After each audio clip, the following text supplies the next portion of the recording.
ہمارے موضوعات میں سے ایک موضوع تھا باطنی بیماریوں کی پہچان۔ کچھ ایسے جرم یا گناہ ہوتے ہیں کہ جو بظاہراً دیکھنے کو ملتے ہیں، نظر آتے ہیں، جیسے بندہ کوئی نماز نہیں پڑھتا تو نظر آتا ہے نماز نہیں پڑھتا، روزے کے بارے میں پتہ چل جاتا ہے، صاحب استطاعت ہے زکوٰۃ نہیں دیتا، اس کا بھی معلوم ہو جاتا ہے، کوئی چوری کرتا ہے تو اس کا بھی پتہ ہے کہ یہ چوری ہوئی ہے، کوئی شراب معاذ اللہ پیتا ہے اور غلط حرکت کرتا ہے، اس کا پتہ چل جاتا ہے۔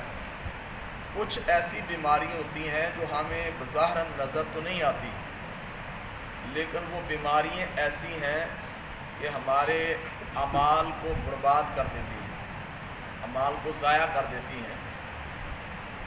یوں سمجھ لو کہ ہم نے نیکی کی، نماز پڑھی، روزہ رکھا، حج کیا، زکوٰۃ دی، صدقات کیے، کسی غریب کی مدد کی، تو ایک ایسا وائرس آ جاتا ہے جس کی وجہ سے وہ سارا پیچھے جو تھا نا کیا ہوا اس کو ڈیلیٹ کر دیتا ہے۔ آسان لفظوں میں جیسے آج سمجھ لیں تو آپ تصور کریں کہ ہمارا پورا ڈیٹا اگر موبائل کے اندر ہو، کسی سافٹ ویئر کے اندر ہو، وہ سارا ہی ضائع ہو جائے وائرس آنے، تو کتنا انسان کو دکھ ہوتا ہے۔ تو نیکی انسان کتنی مشقت سے کرتا ہے، کتنی محنت سے نیکی کرتا ہے۔ نماز پڑھنی کو آسان ہے، بندہ کام چھوڑتا ہے، وضو کرتا ہے، پورے طریقے سے مسجد میں آتا ہے، تو نماز پڑھ کے گیا، وہ کام ایسا کیا کہ جیسے نماز بھی مائنس ہو گئی، بجائے اس کے کہ ثواب ملتے الٹا گناہ ملتا ہے۔ تو اس لیے یہ وہ بیماریاں ہیں جو انسان کے باطن سے تعلق رکھتی ہیں، یعنی اس کے چھپی ہوئی بیماریاں ہیں۔ یہ بظاہراً بندہ کہتا نہیں کہ میں یہ کر رہا ہوں، لیکن وہ عمل ایسا ہوتا ہے کہ جس کو وہ باطنی بیماری کہتے ہیں، اور جس کی وجہ سے قرآن و حدیث کی روشنی کے مطابق وہ اعمال کو برباد کر دیتی ہے۔ ان مہلک خیز بیماریوں میں سے ایک بیماری جو اللہ ماشاء اللہ کو خوش نصیب ہیں جو بچتے ہیں، ریاکاری۔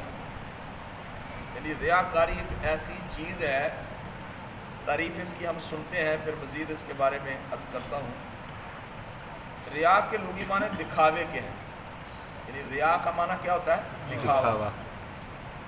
اس کی تعریف کیا ہے؟ اللہ تعالیٰ کی رضا کے علاوہ کسی اور ارادے سے عبادت کرنا ریاکاری کہلاتا ہے۔ گویا عبادت سے یہ غرض ہو کہ لوگ اس کی عبادت پر آگاہ ہوں، تاکہ وہ ان لوگوں سے مال بٹورے، یا لوگ اس کی تعریف کریں، یا اسے نیک آدمی سمجھیں، یا اسے سمجھیں یہ بڑی عزت والا ہے۔ یعنی ریاکاری کے اندر یہ چیزیں مقاصد ہوتے ہیں جو بندے سے ریا کرواتے ہیں۔ پہلی کیا ہے کہ لوگ اس کو سمجھیں یہ بڑا عبادت گزار ہے، یعنی کہ مسجد میں آیا، نفل پڑھ رہا ہے، نفل پہ نفل پڑھ رہا ہے۔ تو ہر ایک بندے کے بارے میں آپ نے گمان نہیں کرنا، یا ہم نے گمان نہیں کرنا کہ یار یہ ایسا ہی کرتا ہے، حسن ظن ہم نے رکھنا ہے نا، لیکن یہ انسان خود جانتا ہے کہ یہ کس لیے کر رہا ہے۔ تو اگر ہمارے دل کے اندر یہ آ جائے بات، تو پھر وہ ریاکاری کہلائے گی۔ یا بعض کا ایسا ہوتا ہے کہ بندہ وہ وظائف پڑھتا ہے، نعت بڑی اچھی پڑھتا ہے، اور بڑا اس میں ملمہ کاری کرتا ہے، تسمینے لگاتا ہے۔ مقصد کیا ہوتا ہے کہ میں بھئی اس حسن کے ساتھ پڑھ رہا ہوں، حزن کے ساتھ پڑھ رہا ہوں، رو کے پڑھ رہا ہوں، تاکہ لوگ کہیں واہ بھائی کیسا عاشق رسول ہے، تو لوٹوں کی برسات کا بھی۔ تو یہ بھی ریاکاری ہے۔ کر اچھا کام رہا ہے، لیکن نیت اس کی کیا تھی؟ ریاکاری، مال حاصل کرنا۔ یا یوں ہے کہ بھئی تہجد گزار ہے، بعد مطلب ٹوپی پہنی یا تسبیح ہاتھ میں پڑھ، لوگ کہیں یار واہ کیا صوفی ہے یار۔ اب اس صوفی کو یہ نہیں پتا کہ اس کی بربادی ہو رہی ہے۔ ریاکاری ایک ایسا چسکا ہے بندے کو، جب لگ جاتا ہے تو پھر الامان الحفیظ، کیونکہ بندے دل جب نیکی کرتا ہے نا، دل چاہتا ہے کسی کے ظاہر ہو، یار کسی کو پتہ چلے یار واقعی میں نے نیک کام کیا ہے۔ وہ اس کی کئی مثالیں آج عرف عام کے اندر بھی ہیں۔ کسی غریب سے مدد کرتے ہیں نا، پہلے اس کی سیلفی لیتے ہیں، اور بیچارے غریب کی مدد کیا کرنی ہے اس کو ذلیل کر دیتے ہیں۔ تو مقصد کیا ہے کہ لوگ کہیں آواز یہ تو سیٹھ صاحب، یہ حاجی صاحب، یہ فلاں صاحب، جناب یہ ماشاءاللہ بڑی غریبوں کی مدد کر رہے ہیں، اور اس کا مقصد کیا تھا کہ لوگ کہیں کہ یہ نیک آدمی ہے، اس کو کیا کہتے ہیں؟ ریاکاری۔ اس کی بڑی وعیدیں ہیں، قرآن پاک میں بھی اس کا ذکر ہے۔ اللہ تعالیٰ قرآن پاک میں ارشاد فرماتا ہے، سبحان اللہ، سنیں گے تو انشاءاللہ اس سے بہت علم میں اضافہ ہوگا۔ اللہ تعالیٰ ارشاد فرماتا ہے، یا ایھا الذین آمنوا لا تبطلوا صدقاتکم بالمن والعذا کالذی ينفق مالہ رئاء الناس ولا یؤمن باللہ والیوم الآخر فمثلہ کمثل صفوان علیہ تراب فأصابہ وابل فترکہ صلدا لا یقدرون علی شیء مما کسبوا واللہ لا یہدی القوم الکافرین۔ اس کا ترجمہ سماعت فرمائیں۔ اللہ فرماتا ہے، اے ایمان والو، اپنے صدقے باطل نہ کرو، احسان رہ کر اور ایذا دے کر، اس کی طرح جو اپنا مال لوگوں کو دکھاوے کے لیے خرچ کرے اور اللہ اور قیامت پر ایمان نہ لائے، تو اس کی کہاوت یا مثال ایسی ہے جیسے ایک چٹان یعنی پتھر کی چٹان جو ہوتی ہے، اس چٹان کی مثل ہے یہ جو بندہ دکھاوا کرتا ہے کہ اس چٹان پر مٹی ہے، اب اس پر زور کا پانی پڑا جس نے اسے نرا پتھر کر چھوڑا۔ اپنی کمائی سے کسی چیز پر قابو نہ پائیں گے اور اللہ کافروں کو راہ نہیں دیتا۔ اس آیت کریمہ کے اندر یہ بیان فرمایا گیا، اے ایمان والو، تم جو صدقات کرتے ہو نا، اس صدقے کو احسان جتا کر یا کسی بندے کو اذیت دے کر، اس کی مثالیں میں نے ایک عرض بھی کی ہے کہ وہ کسی کو صدقہ دے کے اس کی سیلفی لے لی ہے اور جناب سوشل میڈیا پہ ڈال دیا ہے، نیٹ پہ ڈال دیا ہے، یوٹیوب پہ چڑھا دیا ہے، دیگر چینل کے ذریعے جیسے جیسے کسی کی رسائی ہے ویسے ویسے وہ کام کرتے ہیں۔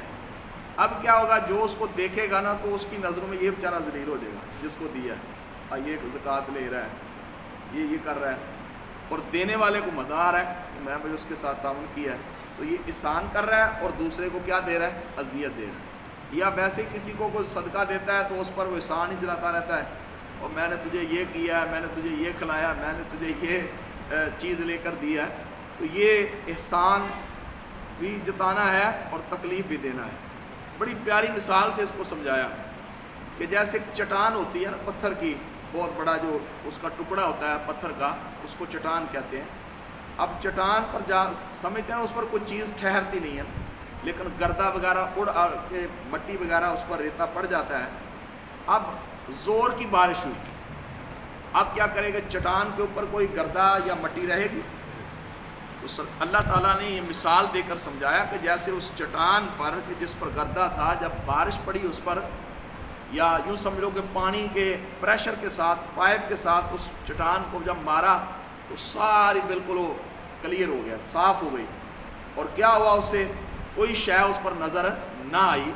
تو فرمایا اسی طریقے سے جب بندہ کوئی نیکی کرتا ہے، وہ چٹان جتنے پہاڑ جتنی نیکی کیوں نہ ہو، لیکن اگر آپ نے اس میں ریاکاری کی تو جیسے چٹان کے اوپر کوئی گردہ یا کوئی چیز نہیں ٹھہرتی تیز بارش کی وجہ سے، تو فرمایا اسی طریقے سے اس بندے کی نیکیاں بھی ایسے ہی ضائع ہو جاتی ہیں۔ یہ قرآن پاک میں ہمیں سمجھایا گیا۔ اس بارے میں صدر الافاضل حضرت علامہ مولانا سید محمد نعیم الدین مراد آبادی علیہ رحمۃ اللہ الہادی، یہ بہت بڑے مفسر قرآن اولیاء اللہ میں سے گزرے ہیں، اس آیت پاک کے تحت خزائن العرفان میں فرماتے ہیں، یعنی جس طرح منافق کو رضائے الہی مقصود نہیں ہوتی، جو منافق آدمی ہوتا ہے نا، منافق کس کو کہتے ہیں؟ کہ جو ظاہراً کلمہ پڑھے لیکن اندر سے اس کو تصدیق نہ کرے، یعنی ظاہری کلمہ پڑھے اور اندر سے انکار کرے، اس کو منافق کہتے ہیں۔ تو منافق چونکہ اس کو رضائے الہی مقصود ہی نہیں، اس کو اور مقصد ہے کوئی، وہ اپنے مال ریاکاری کے لیے خرچ کر کے ضائع کر دیتا ہے۔ اسی طرح تم احسان جتا کر اور ایذا دے کر اپنے صدقات کا اجر ضائع نہ کرو۔ اس مذکورہ آیت مبارکہ منافق ریاکار کے عمل کی مثال ہے، یعنی منافق ریاکار کہ عمل کی مثال ہے کہ جس طرح پتھر پر مٹی نظر آتی ہے لیکن بارش سے وہ سب دور ہو جاتی ہے، خالی پتھر رہ جاتا ہے، یہی حال منافق کے عمل کا ہے کہ دیکھنے والوں کو معلوم ہوتا ہے کہ عمل ہے، اور روز قیامت وہ تمام عمل باطل ہوں گے کیونکہ رضائے الہی کے لیے نہ تھے۔ اندازہ کریں، نماز پڑھی ہے، نیت ریاکاری کی ہے، نفل پڑھے ہیں، نیت ریاکاری ہے، نفلی روزہ رکھا ہے، اور میں نے اس نفلی روزے جو رمضان کے ہیں اس میں ریاکاری نہیں ہوتی نا رمضان کے روزے میں، لیکن پھر بھی اگر کوئی ریاکاری کی نیت کرے، بھائی لوگوں کے سامنے کہے میں نے پورے روزے رکھے ہیں اور بڑی میرے اندر بڑا سٹیمنا ہے، میں تو بڑا رضائے الہی ہوں، میں تو کبھی روزہ نہیں چھوڑتا، میں جناب یہ تو وہ، مقصد یہ ہے کہ لوگ کہیں واہ بھائی بہادر آدمی ہے، نیک آدمی ہے، تو یہ فرض کے اندر بھی ریاکاری ہو سکتی ہے۔ تو اس لیے اللہ ہم سب کو حدیث پاک میں اس کو شرک اصغر کہا گیا، ریاکاری کو شرک اصغر کہا گیا۔ کیوں کہ جو شرک کرنا ہے وہ بھی کیا ہوتا ہے؟ اللہ کے ساتھ کسی کو شریک ٹھہرانا۔ تو ریاکاری کے اندر بھی کیا مقصود ہوتا ہے؟ اللہ کی رضا نہیں جو شامل ہوتی، بلکہ بندے سے کوئی لالچ ہوتا ہے، کوئی مقصد ہوتا ہے، کوئی دکھاوا ہوتا ہے، تو واہ واہ لینی مقصود ہوتی ہے، تو اس وجہ سے اس کو شرک اصغر کہا گیا۔ مشرک نہیں ہوگا وہ بندہ، ریاکاری یہ نہیں سمجھنا کہ وہ کافر ہو گیا، مشرک ہو گیا، لیکن اس کو شرک اصغر کہا گیا ہے کیونکہ اس نے اللہ کے علاوہ کسی اور سے رضا چاہی اور کسی سی تمنا کے لیے ایسا کیا ہے، تو یہ کرنا اس کے لیے ہلاکت کا سبب ہوگا۔ ایک بڑی حدیث پاک مشہور ہے، ریاکار حافظ، عالم، شہید اور صدقہ کرنے والے۔ خلاصہ اس کا عرض کرتا ہوں، قیامت کے روز ایک حافظ آئے گا جس نے قرآن حفظ کیا ہوا، کوئی چھوٹا کام ہے قرآن حفظ کرنا، بہت سے تو قرآن پڑھنا ہی نہیں آتا، تو جو قرآن حفظ کرے 2، 2.5، 3 سال لگا کے، جتنا بھی عرصہ کوئی اچھا ہے تو سال میں بھی کر لیتا ہے، 6 ماہ میں بھی کر لیتے ہیں، بہرحال بڑا لمبا پیریڈ ہے وہ، 2، 2.5 سال لگا کے حفظ کیا، پھر اس کو یاد رکھنا بڑا مشکل ہوتا ہے، پورا قرآن یاد کرنا۔ کل قیامت کے روز حافظ کو لایا جائے گا اللہ کی بارگاہ میں، اللہ اپنی نعمتوں کا اقرار کروائے گا، میں نے تجھے یہ نعمت دی، میں نے یہ نعمت دی، میں نے یہ نعمت دی، تو نے کیا کیا؟ عرض کرے گا یا اللہ میں نے قرآن پڑھا، صبح و شام میں قاری قرات کرتا تھا، تو میں نے تیرے نعمتوں کا جو ہے وہ شکریہ ادا کیا ہے۔ اللہ فرمائے گا یہ جھوٹا ہے، تو کیا ہے؟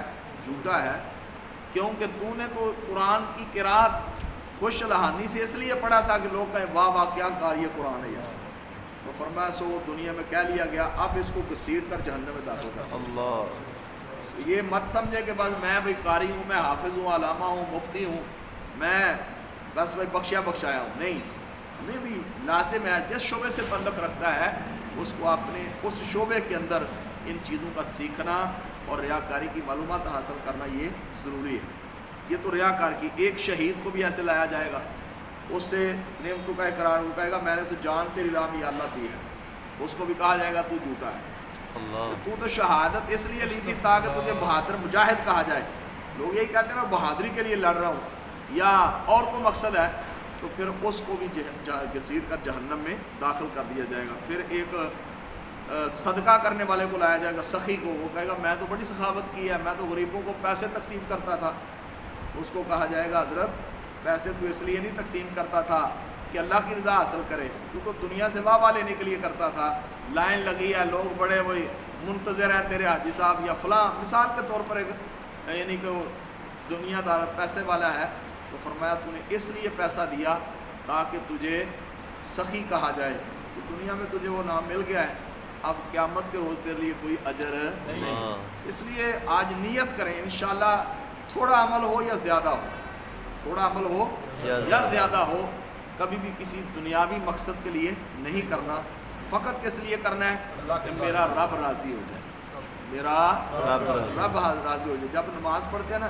تو اس کے اندر جو نیت کرتے ہیں اس کا مقصد ہی انی وجہت وجہی للذی فطر السماوات والارض حنیفا وما انا من المشرکین ان صلاتی و نسکی و محیای و مماتی للہ رب العالمین، اس میں نیت بندہ کرتا ہے انی وجہت، میں توجہ کرتا ہوں یا اللہ تیری طرف، تیرا کوئی شریک نہیں ہے، میری مال، میری زکوٰۃ، میری نماز، میری قربانی، میری زندگی، میری موت، یا اللہ سب تیرے لیے۔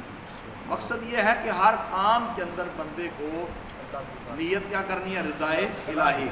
ہم یہ کورس کر رہے ہیں، کروا رہے ہیں، ہماری نیت فقط کیا ہے؟ اللہ کی رضا حاصل کرنا۔ جتنی دیر یہاں بیٹھتے ہیں دنیا کا اور کوئی مقصد نہیں ہے. انشاءاللہ جتنی دیر یہاں بیٹھیں گے، جو پڑھ رہے ہیں، جو کر رہے ہیں، ایک ایک لمحے کے بدلے اللہ اس کا اجر عطا فرمائے. اس لیے رضا الہی اللہ تعالی ہم سب کو اپنی رضا عطا فرمائے. ایک جو بیماری ہے، یہ تو ریاکاری، ویسے بھی اس کی بڑی تفصیل ہے، لیکن بنیادی طور پر آپ نے سن لیا کہ دکھاوے کے لیے جو کام کیا جاتا ہے اس کو کیا کہتے ہیں؟ ریاکاری. جو کرنے والا اس کو ریاکار کہتے ہیں. تو یہ کبیرہ گناہ ہے. یہ کیا گناہ ہے؟ کبیرہ گناہ ہے جو انسان کی نیکیوں کو برباد کر دیتا ہے. ایک اور بیماری جو باطنی ہے اس کو کہتے ہیں عجب، خود پسندی.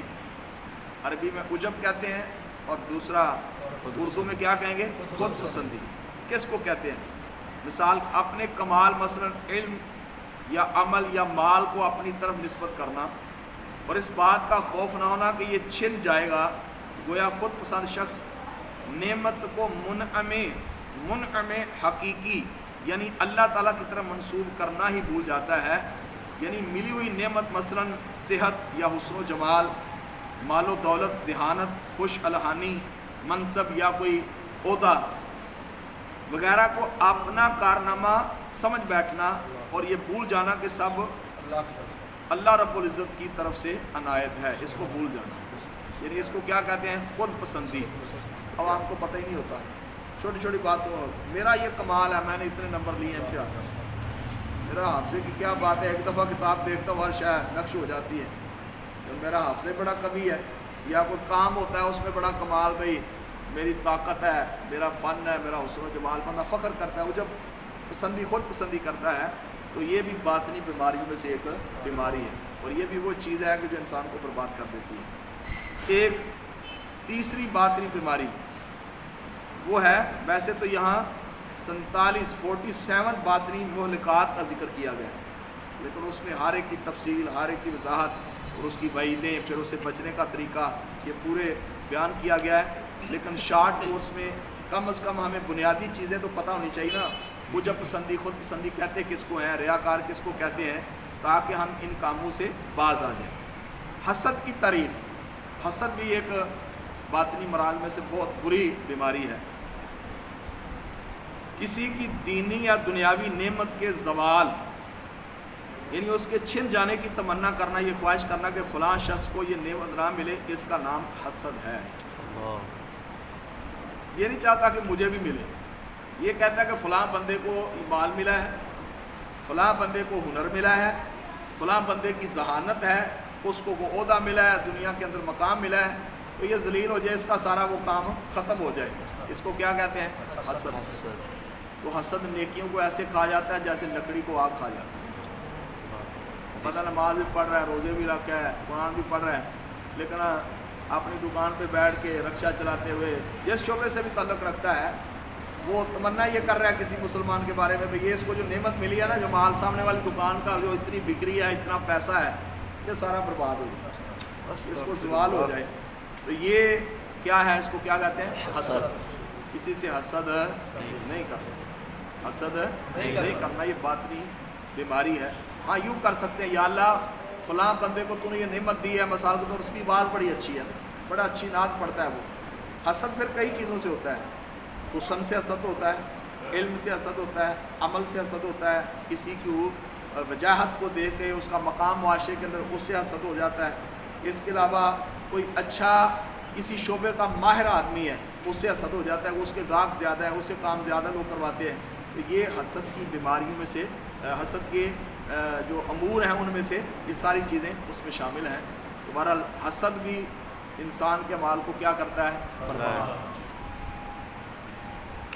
ایک ہے حب جاہ. باطنی امراض میں سے چوتھی بیماری کیا ہے؟ حب جاہ. اس کا مطلب کیا ہے؟ شہرت و عزت کی خواہش کرنا حب جاہ کہلاتا ہے.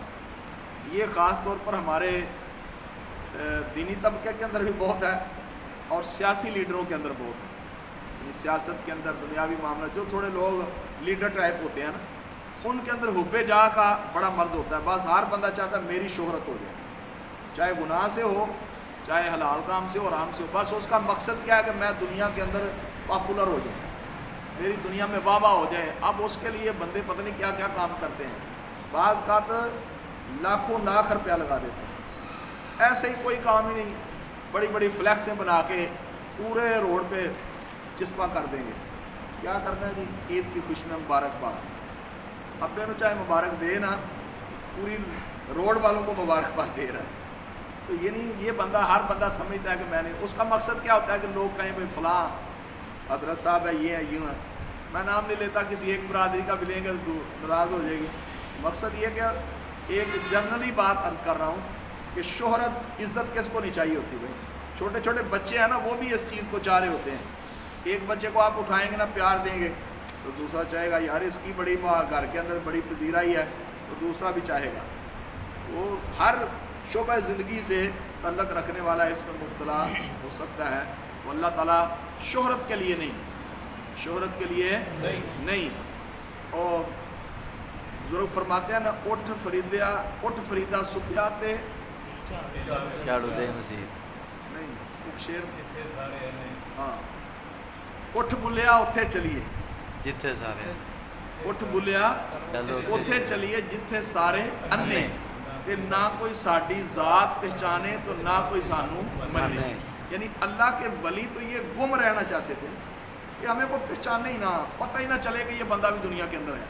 وہ چھپتے تھے لوگوں سے کہ یار میرا رب مجھے دیکھے اور میں اس کی عبادت کر رہا ہوں. وہ چھپ کر خلوت کے اندر. اسی لیے بزرگوں کو دیکھا آپ نے, اولیاء اللہ جو ہیں وہ غاروں میں بھی جایا کرتے تھے, جنگلوں میں نکل جاتے تھے. وہ عبادت و ریاضت, وہ ہر بندے کے پاس کی بات نہیں ہے کہ آج بتاؤ یہ کہے کہ میں ابھی جنگل میں جا کے ڈیرا لگا لوں.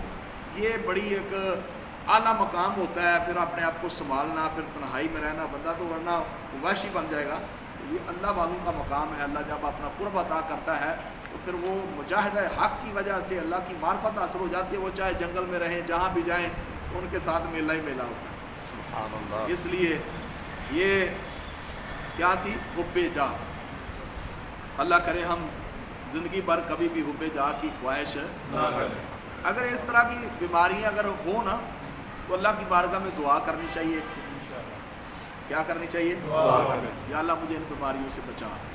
پھر دوسرا ایک جو حسد کی بیماری ہے, اس کو ختم کرنے کا ایک طریقہ یہ ہے کہ جس بندے سے حسد ہوتا ہے نا, اس کی تعریف کرنا شروع کر. سبحان اللہ. تعریف کرے گا نا تو حسد ختم ہوگا. اس کے لیے دعا کرے. دعا حسد کو ختم کرنے کا ایک طریقہ یہ ہے, جس سے حسد ہو نا, اس کے لیے دعا کرے, یا اللہ اس کو اور عطا فرما, اور اس کے صدقے مجھے بھی عطا فرما. یعنی آپ رشک کر سکتے ہیں, اس پر دعا کر سکتے ہیں کہ یا اللہ اس کو دیا ہی مجھے بھی دے, حسد سے مجھے بچا. یہ بہت طریقے بھی بزرگوں نے بیان فرمائے ہیں. تو بہرحال 4 بیماریوں کا ذکر ہوا. ایک یہ ہے محبت دنیا کی تعریف. دنیا کہتے ہیں نا, دنیا دار ہو گیا, دنیا کی محبت. یہ کیا ہے؟ دنیا کی وہ محبت جو اخروی نقصان کا باعث ہو, قابل مذمت اور بری ہے. دنیا کی وہ محبت جو اخروی آخرت میں نقصان کا, حاضر ہے نا سارے, جی اخروی سے مراد آخرت کے نقصان کا سبب بنے. یعنی مثال کے طور پر میں ایسا کاروبار میں پھنس گیا ہوں کہ اب میں نماز بھی نہیں پڑھتا. اللہ نہ کرے وہ ایسا بندہ ہے زید عمر بکر, تو وہ ایسا دنیا دار بن گیا ہے کہ اس کو نماز بھی بھول گئی, قرآن بھی بھول گیا, رشتہ دار بھول گئے. کئی دیکھیں نا, بعض کا ایسے لوگ پھنس جاتے ہیں, اس کو فیکٹری سے جان نہیں چھوڑتی, وہ اوور ٹائم لگاتے ہیں, چاہے وہ کسی بھی شعبہ سے کاروبار بزنس سے تعلق رکھتا ہو, علمی حوالے سے تعلق رکھتا ہو, اور دیگر جتنے بھی معاملات ہیں. اب وہ اوور ٹائم لگا کے دنیا کمائی جا رہا ہے, لیکن نماز نہیں پڑھتا, روزہ نہیں رکھتا, وہ سارا دن مزدوری کرتا ہے, اوور ٹائم لگاتا ہے. اور آپ نے دیکھا ہوگا جب رمضان آتا ہے نا, تو بندے کیا کرتے ہیں, بڑے جو شعبے ہیں جو رات بھر بھی کام کرتے ہیں. ہمارے ٹیلر ماسٹر جو ہیں, میں نے دیکھا آپ رات کہیں لیٹ آتے ہیں نا, کہیں گئے ہوتے ہیں 1 بجے 2 بجے 3 بجے 4 بجے تک بھی آئے ہیں, تو وہ چارے لگے ہوتے ہیں. مقصد کیا ہوتا ہے, کیا ہوتا ہے کہ بھائی عید ہے, عید سے پہلے کما لو, یہ سیزن ہے. اب اس کو یہاں تک کہ روزہ تک نہیں بندے رکھتے, کیونکہ رات بھر اس نے جاگنا ہے, سارا دن کام کرنا ہے. پھر یار ان کو بہت بیمار بھی ہو جاتے ہیں کئی. بھائی لا یکلف اللہ نفسا الا وسعہا, اللہ نے جتنی طاقت تھی نا اتنا ہی بوجھ ڈالا ہے. اللہ نے اتنی عبادت آپ پر لازم نہیں کہ آپ اپنے آپ کو کیوں تباہ کر رہے ہیں؟ جو رزق مقدر میں ہے وہ مل ہی جانا ہے مخصوص ٹائم تک. چلو اگر اوور ٹائم بھی لگانا پڑے تو کم از کم نماز نہیں چھوڑنی چاہیے.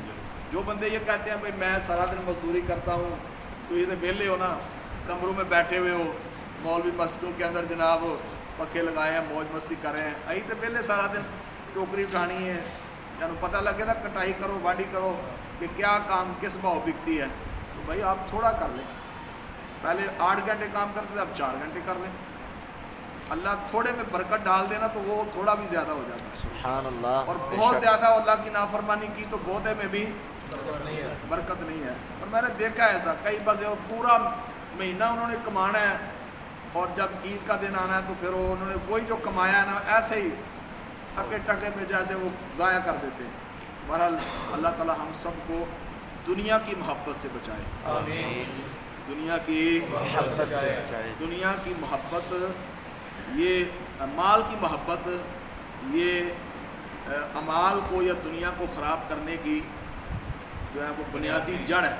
کہ جب دنیا کی پیسے کی محبت جو ہے نا بندے کو دنیا کا بھی نہیں چھوڑتی. بندہ یہاں تک کہ اتنا پیسے سے لوگ محبت کرتے ہیں اپنی اولاد کو بھول جاتے ہیں. باپ بیٹے کی جنگ لگی ہوئی ہے اور کیا بیچ میں کیا ہوتا ہے؟ مال ہوتا ہے. پہلی کیا تھی بھائی؟ ریاکاری.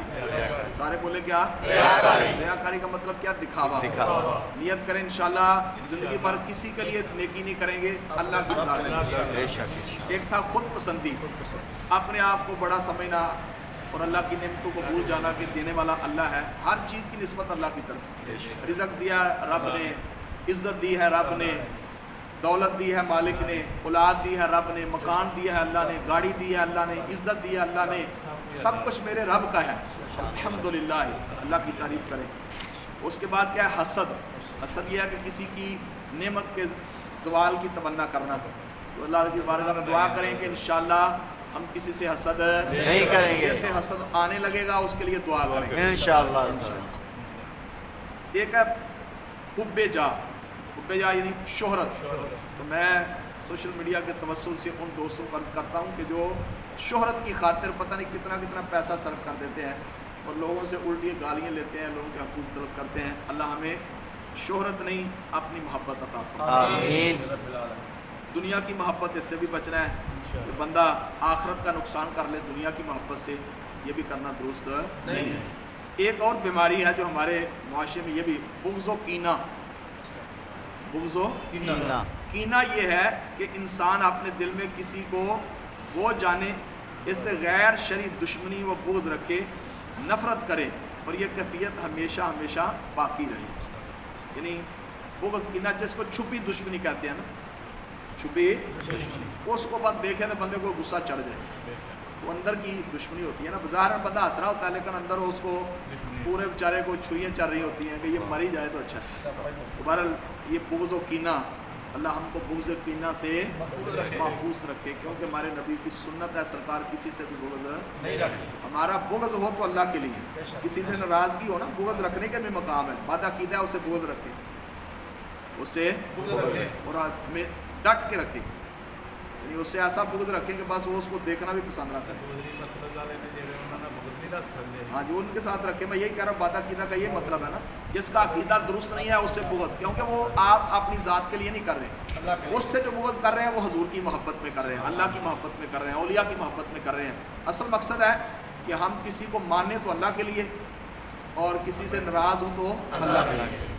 البغض للہ والحب للہ. اور جو ہر کام اللہ کے لیے کرتا ہے نا, پھر قیامت کو کیا ہوگا؟ یا اللہ میں تو کسی سے دوستی بھی تیرے لیے رکھی ہے, میں تو دشمنی بھی تیرے لیے رکھی ہے. اور اس کی بہترین مثال صحابہ کرام. سبحان اللہ. بہترین مثال آج مولا کائنات, مولا مشکل کشا, خلیفہ چہارم, مولا کائنات حضرت علی المرتضیٰ شیر خدا کرم اللہ وجہ الکریم رضی اللہ تعالیٰ عنہ کا آج عرس مبارک ہے. سبحان اللہ. آپ کی بھی بہت سی مثالیں, ایک ذکر کر دیتا برکت کے لیے, کیونکہ ویسے تو علی کا ذکر کرنا عبادت ہے, علی کی زیارت کرنا عبادت ہے, علی سے محبت رکھنا ایمان کی علامت ہے, جو علی سے بغض رکھتا ہے وہ اللہ رسول سے بغض رکھتا ہے، جو علی سے پیار کرتا ہے وہ اللہ رسول سے پیار کرتا ہے۔ ہم کو مولا علی سے پیار ہے، انشاءاللہ اپنا بیڑا پار ہے۔ ہر صحابی نبی سے ہم کو پیار ہے، انشاءاللہ اپنا بیڑا پار ہے۔ مولا علی کرم الوجہ الکریم کا ایک مشہور واقعہ ہے کہ آپ ایک جنگ کے موقع پر ایک کافر کو آپ نے پکڑ لیا، اس کو گرایا اور اس کے سینے پر سوار ہو گیا، اور اس کو یہ تھا کہ اس کی گردن کاٹنے لگے۔ اس بدبخت نے کیا کیا کہ آپ کے چہرے اقدس پر اس نے نازیبا حرکت کی، تھوک دیا، تو مولا کائنات اس کے سینے سے اتر گئے۔ کیا کمال مثال دیا امت کو، اپنے ماننے والوں کو۔ تو آپ نے، اس نے پوچھا یا آپ سے پوچھا گیا کہ حضور یہ آپ نے کیا کیا کہ کافر آپ کے قبضے میں تھا اور آپ اس کو جو ہے واصل جہنم کر سکتے تھے، تو یہ آپ نے کیوں چھوڑ دیا؟ تو فرمایا پہلے تو میں اس کی چھاتی پہ جو سوار تھا نا، گردن کاٹنے لگا تھا، وہ اللہ کے لیے تھا۔ حالانکہ اب بھی ان کے دل میں تو کبھی ایسا ہو ہی نہیں سکتا نا، لیکن ایک مثال امت کو دینی تھی، تربیت کرنی تھی ہماری۔ تو فرمایا جب اس نے تھوکا نا تو میرے ذہن میں خیال آیا کہ یہ جب مجھے بھی غصہ آ گیا نا تو کہیں میری ذات کے لیے اس کا قتل نہ ہو جائے۔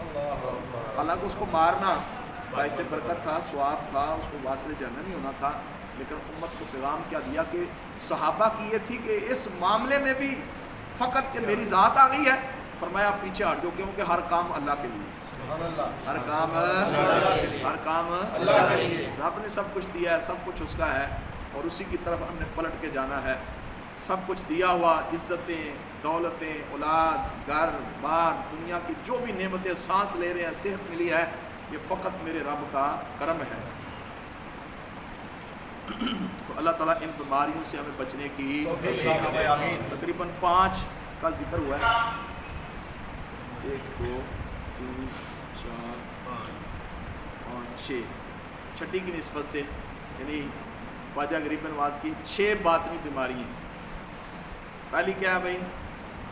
ریاکاری، سب بولے کیا؟ ریاکاری۔ دوسری خود پسندی، یعنی اپنے آپ کو میں بھی یہ کیا ہے۔ تیسرا کیا ہے؟ حسد۔ چوتھی کیا ہے؟ حب جا۔ پانچویں کیا ہے؟ بغض و کینہ۔ چھٹی کیا ہے؟ دنیا کی محبت، دنیا کی محبت۔ اللہ ہمیں ان تمام بیماریوں سے نجات عطا فرمائے، آمین، بجاہ النبی الامین صلی اللہ تعالی علیہ وآلہ وسلم۔ جی کیا فرما رہے تھے؟ اچھا، ہر جو بندہ فوت ہوتا ہے وہ پہلے حساب ہوتا قبر، ہاں جی، تے جڑے بندے حساب ہو جانا پھر قیامت تک پھر دوبارہ ان کا حساب ہونا؟ نہیں، حساب قبر میں نہیں ہوتا، قبر میں اس سے 3 سوال ہوتے ہیں، قبر میں اس کے سوال ہوتے ہیں۔ حساب و کتاب قیامت کے روز، میزان قیامت کو قائم ہوگا اور اس میں اعمال تولے جائیں گے، حساب و کتاب اس وقت ہوگا۔ اور جو قبر میں ہے نا، وہ جنت کے قبر کے 3 سوال مشہور ہیں۔ پہلا سوال کیا؟ من ربوں کا، پھر کیا؟ ماں دین کا، تیسرا سوال ایک نورانی چہرے والے ہستی دکھائی جاتی ہے اور کوئی ماں کنتا تقول فی حق حاضر وجل، ان کے بارے میں دنیا میں کیا کہا کرتا تھا؟ ماں کنتا تقول، یہ طلباء جانتے ہیں یہ ماضی استمراری کا صیغہ ہے۔ ماضی استمراری کیا ہوتا ہے؟ پاس جاری، کنٹینیو، کیا کہتے ہیں جو اس کو انگلش میں؟ پاسٹ کنٹینیو، پاسٹ کنٹینیوس، یعنی جاری، ماضی استمراری۔ دنیا میں ایک دن کیا کہا کرتا، تیرا عقیدہ کیا تھا، وہ اپنے جیسا سمجھتا تھا، یہ کہتا تھا کہ میرے نبی کو دیوار کے پیچھے کی خبر نہیں، یہ کہتا تھا کہ حضور کے بعد کوئی نبی آ جائے تو خاتمیت محمدیت میں کوئی فرق نہیں پڑے گا، یہ کہتا تھا کہ حضور کا خیال نماز میں آ جائے تو معاذ اللہ گدھے سے بدتر ہے، یہ کہا کرتا تھا۔ تو قبر میں جب جو ایسا کہا کرتا تھا وہ تو کیا کہے گا؟ ہائی ہاتھ اللہ ادری، آئے افسوس مجھے آج اس کا علم نہیں ہے۔ تو قبر میں 3 سوال ہونے ہیں۔ جو حساب و کتاب کا معاملہ ہے وہ قیامت کے روز۔ اب یہ قبر کے سوالوں میں بھی جو کامیابی ہوگا نا، کامیاب ہو جائے گا، اس کے سوالوں کے جواب دے لے گا، اس کو پھر کہا جائے گا سو جا ایسے جیسے دلہن سوتی ہے، پھر اس کی قبر میں جنت کی کھڑکی کھل گئی۔ تو خوش عقیدے والا، خوش، یہ سارے سوال عقیدے کے متعلق ہیں، تو تقریباً عقیدے سے تعلق رکھتے ہیں۔ ماں دینوں کا یہ دین کے بارے میں، دین کے بارے میں تیرا کیا نظریہ تھا، کیا کنسیپٹ تھا، کیا سمجھتا تھا. جیسے داہریے جو بالکل اللہ کی ذات کا انکار کرتے ہیں، کمیونسٹ جس کو کہتے ہیں، مختلف قسم کے داہریے اور روشن خیال یہ جو لوگ ہوتے ہیں، یہ وہ کہتے ہیں بس ایسے نظام چل رہا ہے. تو اللہ تعالیٰ دین کے بارے میں اس سے پوچھو، دین کیا ہے؟ ایسے مولوی نے اپنا بنایا ہوا ہے کہ یہ دین کوئی نہیں، اپنی مرضی سے اپنا جسم اپنی مرضی. یہ مختلف قسم کے جو نعرے لگتے ہیں، یہ جو جدید ماڈرن ذہن والے ہوتے ہیں، اوپن مائنڈ والے جن کو کہتے ہیں، تو یہ اس طرح کے لوگوں سے اب دین کے بارے میں یہ بات آ جائے گی. من ربو کا، تیرا رب کون ہے؟ تو اس کا جواب کیا ہے؟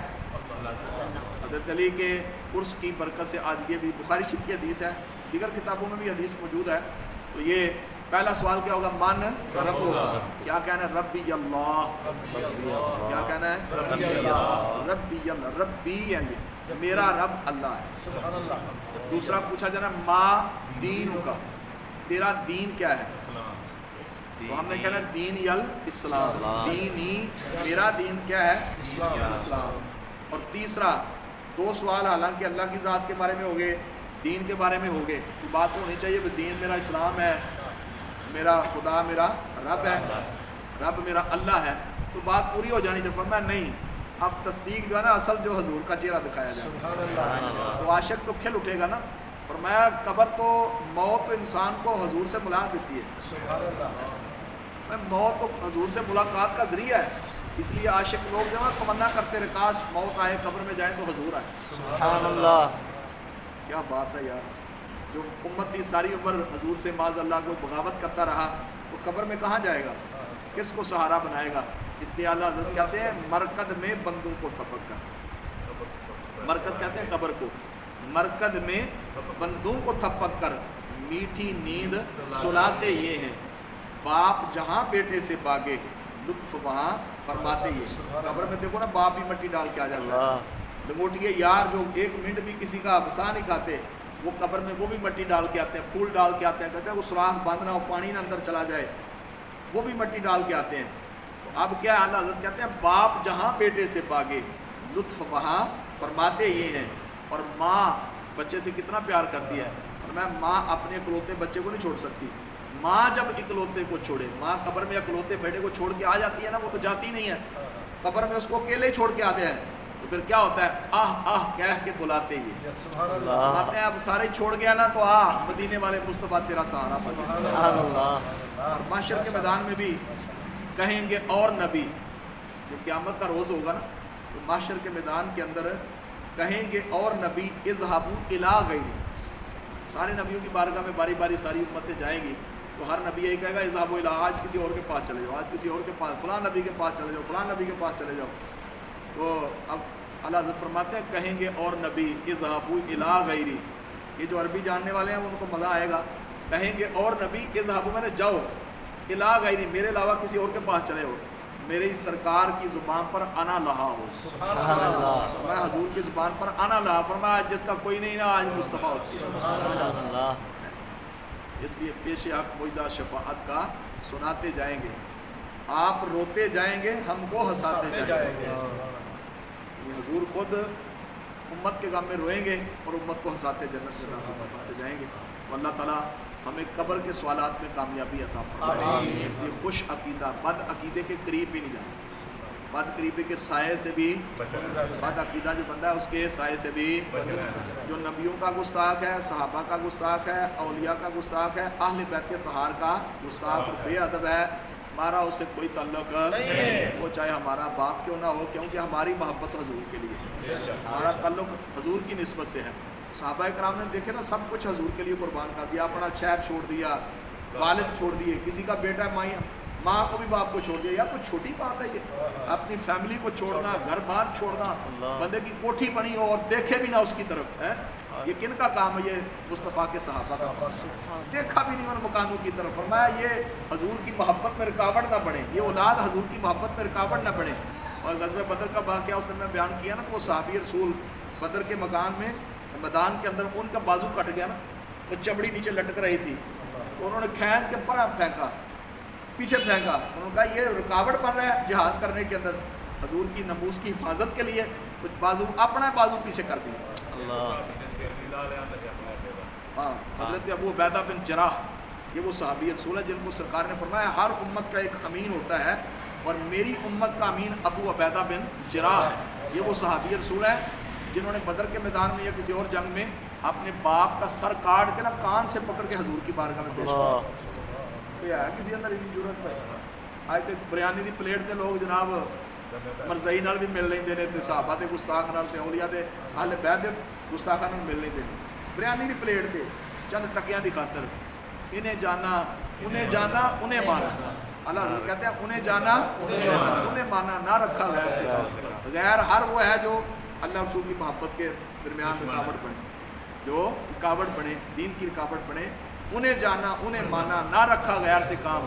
للہ الحمد، میں دنیا سے مسلمان اور میں ہوں سنی ہوں جمیلے، قادری مرنے کے بعد میرا لاشا بھی کہے گا السلام۔ سبحان اللہ۔ عاشق رسول جو ہے نا دنیا سے جاتا ہے پھر یا رسول اللہ کی صدائیں بلند کرتے جاتا ہے۔ آپ نے دیکھا ہوگا کئی عاشق رسول ثنا خان مصطفیٰ آخری وقت یا کلمہ پڑھ رہے ہیں، کوئی لا الہ الا اللہ پڑھ رہا ہے، کوئی یا رسول اللہ کے نعرے لگا رہا ہے۔ اس لیے اللہ ہم سب کو اسی خوش عقیدے کے اندر زندگی اور اسی پر موت عطا فرمائے۔ اولیاء کے دامن سے وابستہ رہیں گے انشاءاللہ، علماء حق کے دامن سے وابستہ رہیں گے انشاءاللہ، باغ جنت میں محمد مسکراتے جائیں گے، پھول رحمت کے گریں گے اور اللہ کہتے ہیں خلد میں ہوگا ہمارا داخلہ اس شان سے، یا رسول اللہ کا نعرہ قیامت کو جنت میں جب جائیں گے نا سنی تو فرمایا اس میں بھی یا رسول اللہ کا نعرہ مارتے جائیں، کیونکہ حضور اب بغیر دیکھے حضور کے نعرے مارتے ہیں تو حضور کو دیکھ کے کیسے نعرے مارتے ہیں؟ سبحان اللہ۔ سبحان اللہ۔ آپ نے سرکار کو دیکھا تو نہیں ہے نا، تو وہ بغیر دیکھے لوگ اپنی جانیں قربان کر دیتے ہیں، جب حضور سامنے ہوں گے تو پھر کیا وہ تو مصر کی عورتوں نے ہاتھ کاٹ لیے تھے نا، تو حضور کی ذات پر صحابہ نے جانیں مار دی اور آج بھی کٹ رہے ہیں، قیامت تک کٹتے رہیں گے۔ اللہ کرے حضور کے بد دعا والا چہرہ رخ زیبا کے صدقے اعلیٰ ہماری بخشش فرمائے، آمین بجاہ نبی امین صلی اللہ تعالی وسلم۔ آج 21 رمضان مبارک ہے، کل ہمارے کورس کا آخری دن ہوگا اور جمعہ کے روز انشاءاللہ بعد نماز جمعہ اپنے جو طلباء ہمارے اس کورس کے اندر شرکت کرتے رہے انشاءاللہ ان میں جمعے کے روز جو ہے انعامات تقسیم کریں۔ سبحان اللہ۔